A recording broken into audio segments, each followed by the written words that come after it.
नमस्कार, 7 आई न्यूज के सभी दर्शकों का स्वागत है और मैं हूं आपके साथ अमनदीप।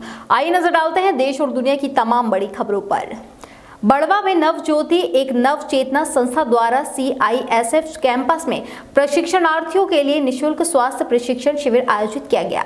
शिविर में स्त्री रोग, शिशु रोग सहित अन्य विशेषज्ञों द्वारा प्रशिक्षणार्थियों का स्वास्थ्य परीक्षण किया गया, साथ ही उन्हें उचित दवाइयां प्रदान की गई। वहीं संस्था प्रमुख आरती पाटिल ने कहा कि जो सैनिक हमारी रक्षा के लिए हर समय कार्य करते हैं, उनके प्रति हमारा भी कुछ दायित्व बनता है। खंडवा से 40 किलोमीटर दूर संत सिंगाजी थर्मल पावर प्लांट से निकलने वाला दूषित पानी जानलेवा बन गया है। प्लांट के जानलेवा पानी नदी के आसपास की नदियों दूषित हो चुकी हैं। आलम यह है कि प्लांट से लगे 3 गांव दुगालिया, मिर्जापुर एवं सिंधखाल की नदियां का पानी भी दूषित हो चुका है, जिससे कई मछली सहित कई जीव जंतु ने दम तोड़ दिया है। वहीं अधिकारियों ने ग्रामीणों को सचेत रहने को कहा है, लेकिन प्लांट पर कार्यवाही की अब तक कोई बात नहीं कही गई है। सर, मेरा नाम गुलाब सिंह है और ये मिर्जापुर दोंगालिया रहता हूँ मैं। और मिर्जापुर दोंगालिया दोनों गांव के बीच में नदी है। उस नदी में दूषित पानी आ रहा है प्लांट का। उससे मछलियाँ और मछलियाँ मर रही है और मवेशी भी दूषित पानी पीने से बीमार हो रही है। इसलिए हमने संबंधित प्लांट के जो अभी अधिकारीगण हैं उनको हमने अवगत कराया था, मगर उन्होंने कोई सुनवाई अभी तक नहीं की। प्रदेश में लगातार बढ़ रहे अपराधों पर कांग्रेस मीडिया प्रभारी का कहना है कि जो अपराध करेगा उसे कड़ी सजा मिलेगी। साथ ही शोभा ओझा का कहना है कि लोकसभा चुनाव में उन्हीं को महत्व दिया जाएगा जो जनता के बीच रहेगा और उनके सुख दुख को समझेगा। बीजेपी पर निशाना साधते हुए उन्होंने कहा कि बीजेपी ने प्रदेश को दीमक की तरह खोखला कर दिया है।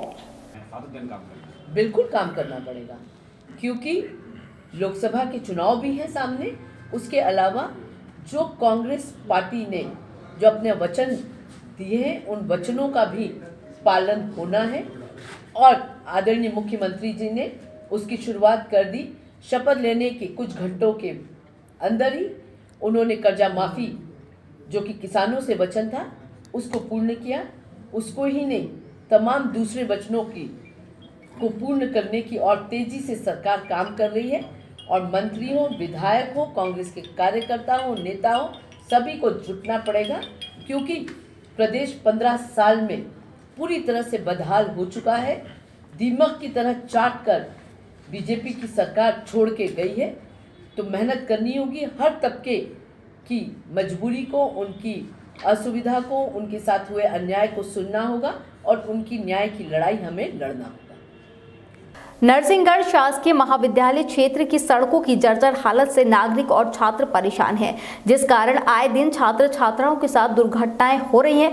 वहीं जब प्रधान अध्यापक से रोड के बारे में पूछा गया तो अध्यापिका प्रमोद भारती ने बताया कि कई बार नगर पालिका को पत्र लिखा गया, लेकिन कुछ भी नहीं हुआ।